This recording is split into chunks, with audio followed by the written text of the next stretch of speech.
General MacArthur's military career ended when he was removed from command on April 5, 1951, by President Harry Truman. Upon hearing this decision, MacArthur, with a sigh of relief, in a strong but gentle voice, said to his wife, "Jeannie, we're going home at last." Upon his return to the U.S., General MacArthur was greeted as an exalted hero by huge crowds in San Francisco, New York, and Washington, D.C., where he addressed a joint session of Congress, closing his 52 years of military service with the now famous words, "That old soldiers never die. They just fade away." Next, MacArthur accepted the long-standing invitation from Marquette University president, Father O'Donnell, to come to Milwaukee to receive an honorary Doctor of Laws degree in a ceremony at the Marquette football stadium. On the morning of April 27, 1951, the MacArthurs were enthusiastically greeted by thousands of Milwaukeeans at General Billy Mitchell Airport, while local schools and businesses closed for the historic event. 30 years after this event, Father O'Donnell reflected on what happened that day with the general. When I think about the really exciting events that occurred during my 13 years as Marquette president, the tall, courtly figure of General Douglas MacArthur inevitably comes to my mind. The general's plane arrived at Mitchell Field, and the entire city turned out to greet him. The populace greeted him with great enthusiasm. Everywhere the streets were lined with flag-waving, cheering people.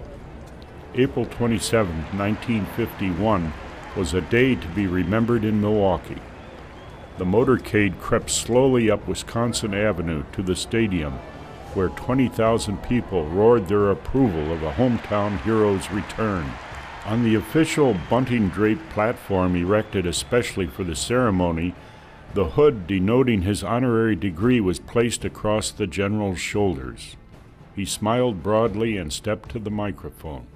In the background, Mrs. MacArthur and the couple's son sat proudly watching as the general began to speak. His words were gracious, his tone courtly. The crowd went wild.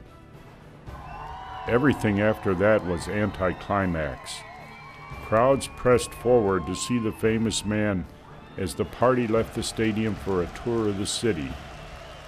I rode with the general in his official car as we toured Milwaukee. He hadn't bargained for this, nor had we. He was very obviously fatigued, yet when the motorcade reached MacArthur Square, he acknowledged the greetings of the crowd graciously. MacArthur addressed 40,000 people that day at MacArthur Square, and according to police estimates, nearly 1 million people crowded the streets of Milwaukee along the route of his motorcade. Before he departed, MacArthur invited Father O'Donnell to visit him and Mrs. MacArthur at the Waldorf Astoria Towers in New York City. Father O'Donnell and the general exchanged regular correspondence, and the following year, they met for 2 hours in New York City. Father O'Donnell was actively seeking General MacArthur's papers for the new Marquette Library. At the time, the general seemed willing to donate his papers, along with various artifacts, to Marquette. The crown jewel of this collection was the Sword of Tojo, which had been presented to General MacArthur during the Japanese surrender. Following the death of General MacArthur, however, the city of Norfolk, Virginia secured his papers and memorabilia as part of a much larger and dedicated memorial building. Marquette University, however, remains a special place for MacArthur, and he expressed his clear recollections to Father O'Donnell.